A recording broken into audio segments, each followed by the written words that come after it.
Halo semuanya, bertemu lagi dengan saya, Kevin Arnold, peserta Latsar CPNS tahun 2024, Angkatan 2, Kelompok 1, dari Satuan Kerja Pengadilan Negeri Jayapura. Pada video sebelumnya, saya sudah menjelaskan materi tentang akuntabel dan kompeten. Nah, pada kesempatan kali ini, saya akan menjelaskan 3 materi sekaligus, yaitu harmonis, loyal, dan adaptif. Langsung saja, saya akan menjelaskan materi pertama, yaitu harmonis. Apa definisi dari harmonis? Harmonis adalah kerjasama antara berbagai faktor dengan sedemikian rupa hingga faktor-faktor tersebut dapat menghasilkan suatu kesatuan yang luhur. Lalu mengapa harmonis? Mengapa pentingnya suasana harmonis? Suasana harmonis dalam lingkungan bekerja akan membuatkan kita secara individu tenang, menciptakan kondisi yang memungkinkan untuk saling kolaborasi dan bekerja sama, lalu meningkatkan produktivitas bekerja dan kualitas layanan kepada pelanggan. Lalu bagaimana cara membangun kultur tempat kerja yang harmonis? Ada 3. Pertama, membuat tempat kerja yang berenergi, memberikan keleluasan untuk belajar dan memberikan kontribusi. Dan ketiga, berbagi kebahagiaan bersama seluruh anggota organisasi. Kemudian saya akan menjelaskan etika publik. Etika publik merupakan refleksi tentang standar atau norma yang menentukan baik atau buruk, benar atau salah perilaku, tindakan dan keputusan untuk mengarahkan kebijakan publik dalam rangka menjalankan tanggung jawab pelayanan publik. Kemudian ada 3 fokus utama dalam pelayanan publik. Pertama, pelayanan publik yang berkualitas dan relevan. 2, sisi dimensi reflektif. Etika publik berfungsi sebagai bantuan dalam menimbang pilihan, sarana, kebijakan publik, dan alat evaluasi. Ketiga, modalitas etika, menjembatani antara norma moral dan tindakan faktual. Kemudian kode etik ASN. Kode etik adalah aturan-aturan yang mengatur tingkah laku dalam suatu kelompok khusus. Sudut pandangnya hanya ditujukan pada hal-hal prinsip dalam bentuk ketentuan-ketentuan tertulis. Berdasarkan pasal 5 Undang-Undang Nomor 5 Tahun 2014 tentang ASN, ada 12 kode etik dan kode perilaku ASN itu, yaitu melaksanakan tugasnya dengan jujur, bertanggung jawab, dan berintegritas tinggi, melaksanakan tugasnya dengan cermat dan disiplin, melayani dengan sikap hormat, sopan, dan tanpa tekanan, melaksanakan tugasnya sesuai dengan ketentuan peraturan perundang-undangan, melaksanakan tugasnya sesuai dengan perintah atasan atau pejabat yang berwenang sejauh tidak bertentangan dengan ketentuan peraturan perundang-undangan dan etika pemerintahan, menjaga kerahasiaan yang menyangkut kebijakan negara, menggunakan kekayaan dan barang milik negara secara bertanggung jawab, efektif dan efisien, menjaga agar tidak terjadi disharmonis kepentingan dalam melaksanakan tugasnya, lalu terakhir memberikan informasi secara benar dan tidak menyesatkan kepada pihak lain yang memerlukan informasi terkait kepentingan dinasan. Ada 3 sikap berperilaku yang menunjukkan ciri-ciri sikap harmonis. Pertama, toleransi, kedua, empati, dan terakhir, keterbukaan terhadap perbedaan. Kemudian panduan perilaku harmonis. Ada 3 juga, yaitu pertama, menghargai setiap orang apapun latar belakangnya. Kedua, suka menolong orang lain. Dan ketiga, membangun lingkungan kerja yang kondusif. Lalu apa saja peran ASN dalam mewujudkan suasana dan budaya harmonis? Pertama, posisi PNS sebagai aparatur negara harus bersikap netral dan adil. Kedua, PNS juga harus bisa mengayomi kepentingan kelompok-kelompok minoritas dengan tidak membuat kebijakan, peraturan yang mendiskriminasi keberadaan kelompok tersebut. Ketiga, PNS juga harus memiliki sikap toleran atas perbedaan untuk menunjang sikap netral dan adil karena tidak berpihak dalam memberikan layanan. Keempat, PNS juga harus memiliki suka menolong baik kepada pengguna layanan, juga membantu kolega PNS lainnya yang membutuhkan pertolongan. Kelima, PNS menjadi figur dan teladan di lingkungan masyarakatnya. Kemudian materi selanjutnya adalah loyal. Apa definisi dari loyal? Secara harfiah, loyal berarti setia atau suatu kesetiaan. Bagi seorang pegawai negeri sipil, kata loyal dapat dimaknai sebagai kesetiaan terhadap cita-cita organisasi dan kepada negara kesatuan Republik Indonesia. Ada 2 faktor yang mendasari seberapa pentingnya sikap loyal. Pertama, faktor internal. Faktor internalnya adalah strategi transformasi pengelolaan ASN menuju pemerintahan berkelas dunia. Lalu kedua, faktor eksternalnya. Faktor eksternalnya adalah modernisasi dan globalisasi. Salah satunya ditandai dengan perkembangan yang sangat pesat dalam bidang ilmu pengetahuan dan teknologi, khususnya teknologi informasi. Lalu ada karakteristik untuk mengukur loyalitas pegawai, yaitu sebagai berikut. 1. Taat pada peraturan. 2. Bekerja dengan integritas. 3. Tanggung jawab pada organisasi. 4. Kemauan untuk bekerja sama. 5. Rasa memiliki yang tinggi. 6. Hubungan antar pribadi. 7. Kesukaan terhadap pekerjaan. 8. Keberanian mengutarakan ketidaksetujuan. 9. Menjadi teladan bagi pegawai lain. Kemudian ada panduan perilaku loyal. 1. Memegang teguh ideologi Pancasila, Undang-Undang Dasar Negara Republik Indonesia tahun 1945, setia kepada NKRI, serta pemerintahan yang sah.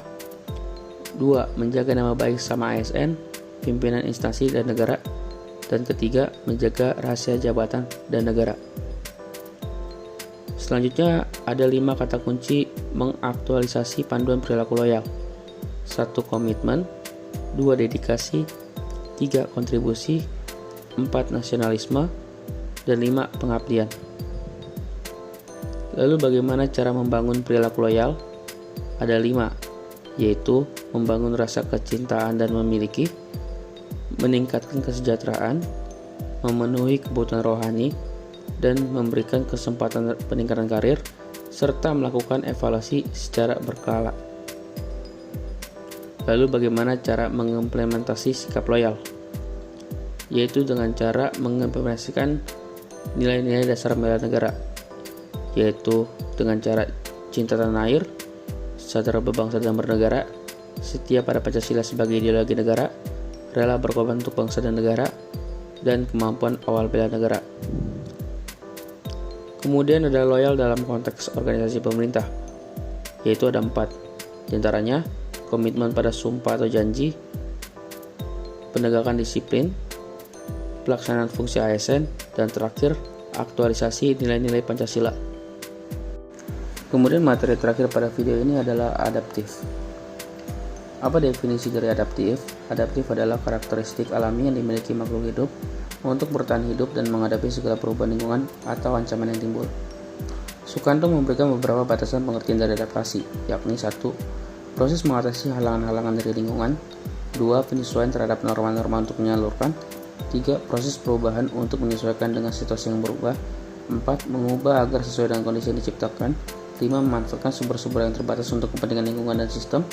Lalu terakhir penyesuaian budaya dan aspek lainnya sebagai hasil seleksi alamiah. Kemudian apa yang melatar belakangi adanya adaptif atau seberapa pentingnya adaptif? 1. Untuk menghadapi perubahan lingkungan strategis. 2. Kompetisi di sektor publik. 3. Komitmen mutu. 4. Perkembangan teknologi. Dan 5. Tantangan praktek administrasi publik. Kemudian ada jenis berpikir yang perlu dimiliki oleh seorang ASN untuk mendorong kemampuan pegawai yang adaptif terhadap perubahan, yaitu kreatif dan inovasi.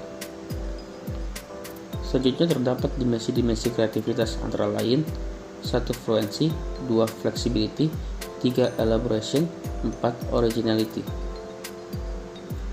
Selanjutnya, karakter adaptif diperlukan juga oleh organisasi untuk memastikan keberlangsungan organisasi dalam menjalankan tugas dan fungsinya. Oleh karena itu, saya akan menjelaskan organisasi adaptif. Organisasi adaptif adalah organisasi yang terus melakukan perubahan, mengikuti perubahan lingkungan strategisnya. Kemudian ada fondasi organisasi adaptif. Ini dibentuk dari 3 unsur dasar, yaitu landscape, learning, dan leadership. Dan terdapat 9 elemen budaya adaptif dalam organisasi. 1. Purpose. 2. Cultural value. 3. Vision. 4. Corporate value. 5. Corporate strategy. 6. Struktur. 7. Problem solving. 8. Partnership working. 9. Rules.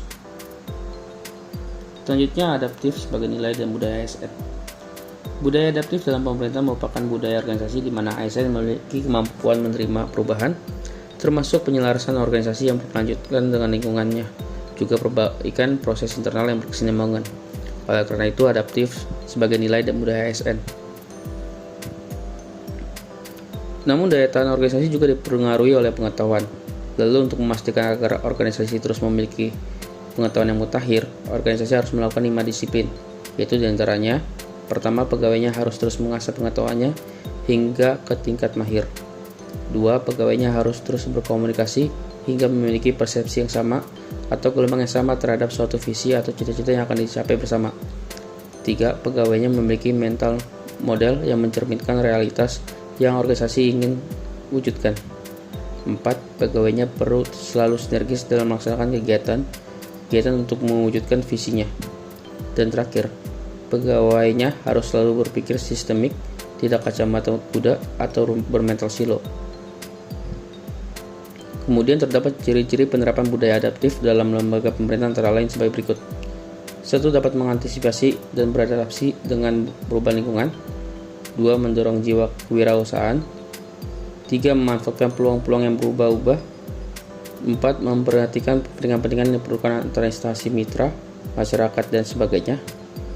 5. Terkait dengan kinerja instansi. Kemudian ciri-ciri orang yang memiliki kemampuan atau karakter adaptif, yang beberapa diantaranya: 1. Eksperimen orang yang beradaptasi.